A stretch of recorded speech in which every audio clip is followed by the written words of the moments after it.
पिता की मौत के बाद एक बेटे ने अपनी माँ को वृद्धाश्रम छोड़ दिया और कभी कभार उससे मिलने चला जाता था। एक दिन वृद्धाश्रम से फोन आया कि तुम्हारी माँ की तबीयत बहुत खराब है, वह आखिरी बार तुमसे मिलना चाहती है। बेटा वृद्धाश्रम आया तो देखा कि माँ बहुत बीमार थी और वह अपनी जिंदगी के आखिरी पड़ाव पर थी। बेटे ने पूछा, माँ मैं आपके लिए क्या कर सकता हूँ? माँ ने जवाब दिया, बेटा मेहरबानी करके वृद्धाश्रम में पंखे लगवा देना और हो सके तो यहाँ एक फ्रिज भी रखवा देना ताकि यहाँ के लोगों का खाना खराब न हो।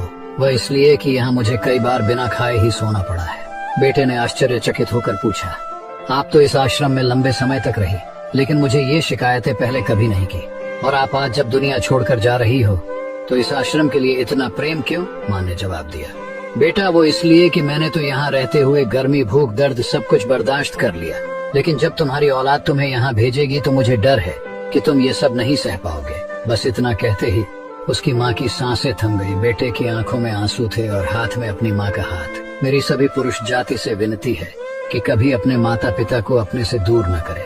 जाते जाते ये 2 लाइन माँ के लिए बोलना चाहता हूँ।